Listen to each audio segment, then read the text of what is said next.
모세와 제사장 엘르아살과 회중의 지도자들이 다 진영 밖에 나가서 영접하다가 모세가 군대 지휘관 곧 싸움에서 돌아온 천부장들과 백부장들에게 노하니라.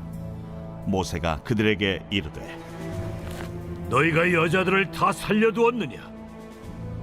보라, 이들이 발람의 꾀를 따라 이스라엘 자손을 부올의 사건에서 여호와 앞에 범죄하게 하여 여호와의 회중 가운데 연병이 일어나게 하였느니라.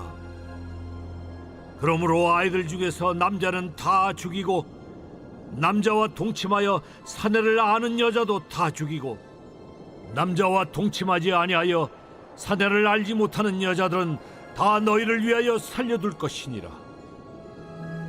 너희는 이 일에 동안 진영 밖에 주둔하라.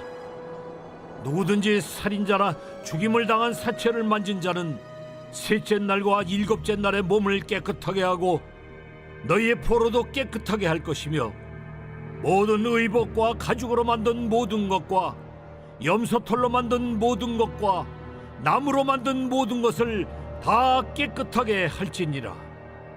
제사장 엘르아살이 싸움에 나갔던 군인들에게 이르되 이는 여호와께서 모세에게 명령하신 율법이니라.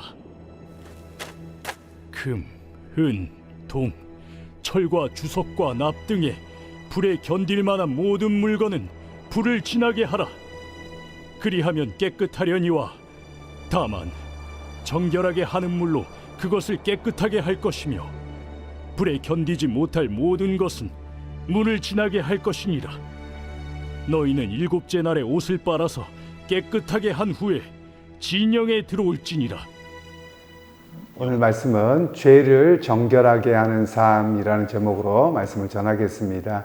오늘 본문의 말씀은 이제 미디안 백성들을 다 이렇게 전쟁에서 진멸하고 돌아온 이후에 두 가지에 대한 이야기를 합니다. 하나는 이제 군인들이 돌아올 때 미디안 여자들을 데리고 옵니다. 처음에는 분명히 모두를 다 진멸하라 이랬는데 이 여인들을 데리고 온 것에 대해서 모세가 화를 내면서 너희가 옳지 아니하다는 이야기를 합니다. 그래서 그들 가운데 남자와 동침한 사람들은 다 죽이고 그렇지 않는 사람들만 너희의 아내로 삼아라 이렇게 하는 이야기가 나오고요. 그 다음에 이제 그들이 또 전쟁을 갔다 왔기 때문에 이제 레위기의 말씀처럼 너희가 부정하게 되었기에 진 밖으로 나가서 7일 동안 자신을 정결하게 하고 난 뒤에 들어와라 이런 이야기가 오늘 두 가지의 본문의 이야기입니다. 그러면 어제도 말씀을 드렸습니다만 구약의 전쟁에 대한 이야기를 오늘의 신약의 개념으로 바르게 이렇게 가져오는 것은 합당하지 않습니다.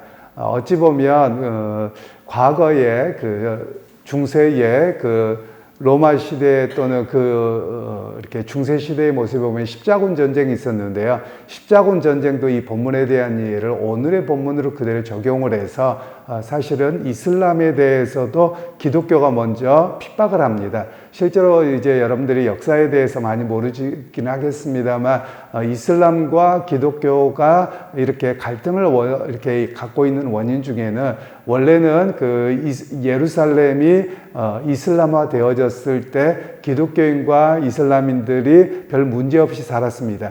그런데 십자군 전쟁이 났을 때 이런 본문을 통해서 의지하게 됨으로 인해서 진멸을 하고 그들을 해하게 됩니다. 그래서 이것이 갈등으로 계속 오게 되는 그런 현실이 됐거든요. 그래서 하나님 말씀에 대한 바른 이해가 역사성 속에서 이해가 되어야 됩니다. 예를 들면 이제 연속성이 있고 불연속성이 있습니다. 연속성이라고 하는 것은 구약의 말씀이 오늘도 여전히 우리가 지켜야 될 규례로 또 이렇게 주어지는 본문이 있고 또 불연속성이라고 하는 것은 우리가 구약에 제사 지내지 않습니다. 그리고 또 우리가 안식일을 지키지 않고 우리는 주일을 지킵니다.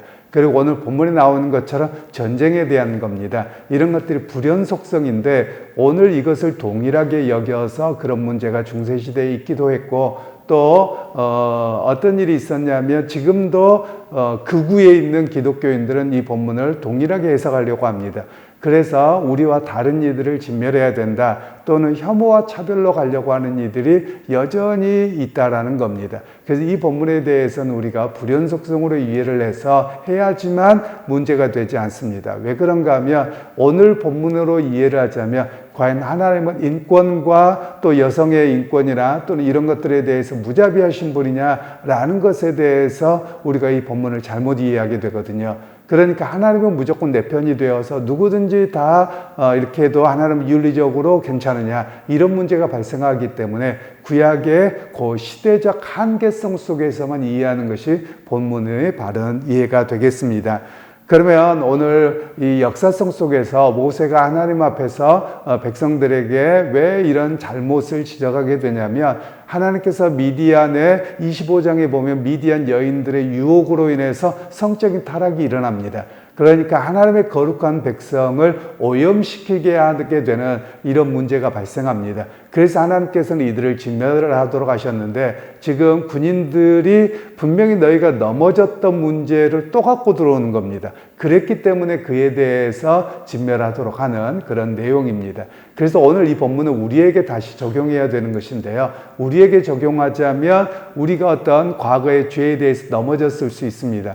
그러면 그것을 단절해야 되는데, 그것을 괜찮은 것처럼 자꾸 들고 들어오는 것은 바로 우리 자신이 하나님 앞에 거룩함으로 서지 못하는 것입니다.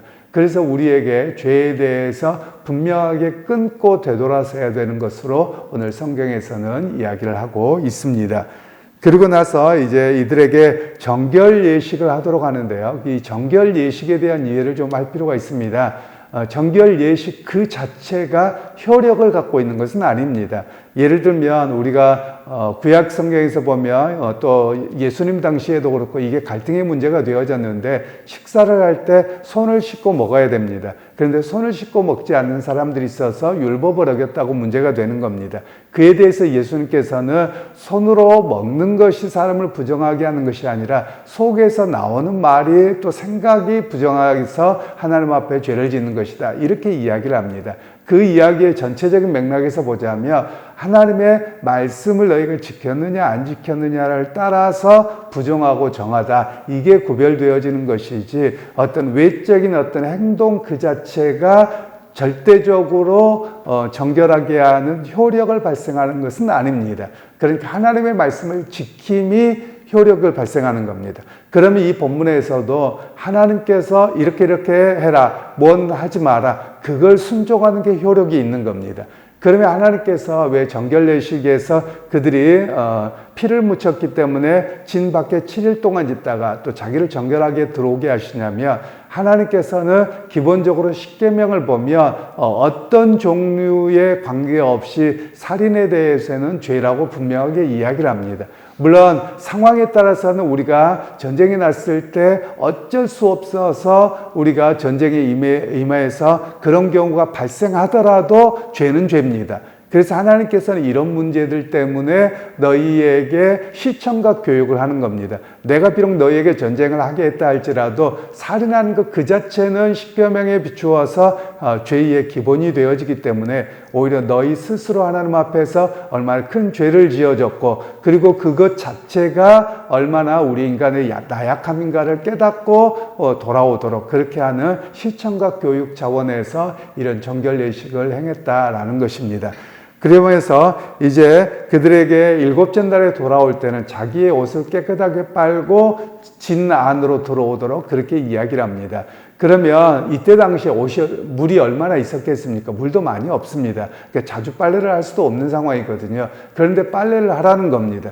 그 이야기는 사람들을 스스로를 뭐하게 하느냐면, 마치 옛날에 어르신들 그렇게 이야기를 하잖아요. 이렇게 빨래를 하고 냇가에 가서 빨래를 하다 보면 속상하면 빨래 방망이로 막 두들겨 패고 이랬다고도 하잖아요. 그러니까 그게 사람들에게 주는 어떤 스스로의 정결의 개념이 있습니다. 그러니까 옷을 우리 한국식으로 보자면 아내에게 빨라라 이게 아니라 각자 자기 자신이 빨라는 겁니다. 옷을 빨면서 무슨 생각을 하는 걸까요? 즉 내 자신이 죄여서 얼마나 이런 일들을 수고로움을 해야 되고 이 옷이 깨끗하게 되는 것처럼 내가 정결하게 되어야 된다라는 그런 결단을 하는 시간이 바로 이 옷을 빨고 들어오라는 그런 시간이 되어집니다.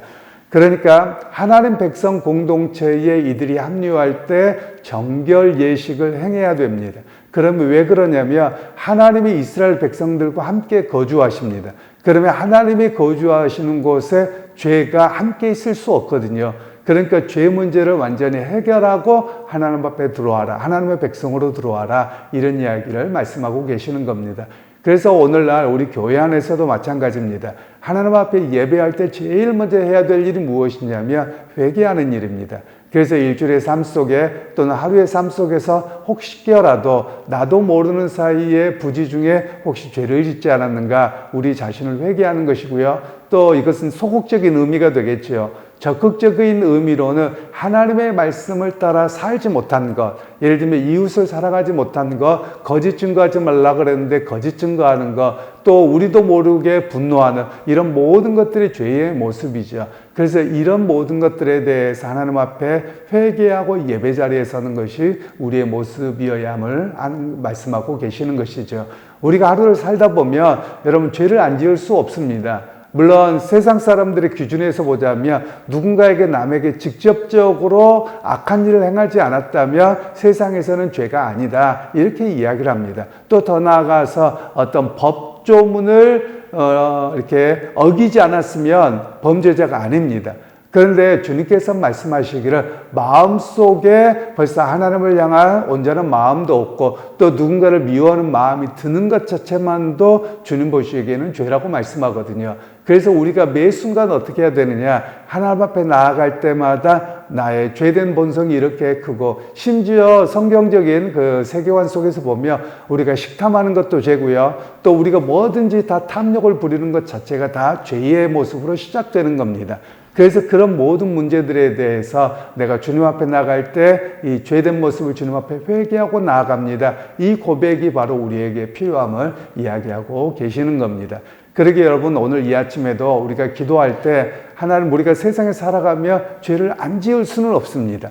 우리의 누가 미운 생각이 들더라도 뭐 한마디 욕을 하기도 하고 미우며 미운 감정을 갖기도 합니다. 그러면 그것 때문에 눌릴 필요는 없지만, 그러나 이 아침에 우리가 기도할 때 하나님, 오늘 하루를 살아가면서 가능하면 죄를 짓지 않고 죄를 적게 짓게 하시고 거룩한 백성으로 우리가 부족함이 없도록 도와주옵소서, 이런 고백 속에서 오늘 하루의 시작도 해야 함을 말씀하고 계시는 것이지요. 그러게 여러분, 오늘 하루도 여러분 삶 속에서 가능하면 마음속에 주님의 은혜를 품고, 가능하면 여러분이 열린 마음으로 다른 사람들에게 미운 감정이나 어떤 생각들을 하기보다도 열린 마음으로 사랑의 실천이, 이웃사랑의 실천이 여러분의 삶 속에서 나타나기를 주님의 이름으로 축원합니다.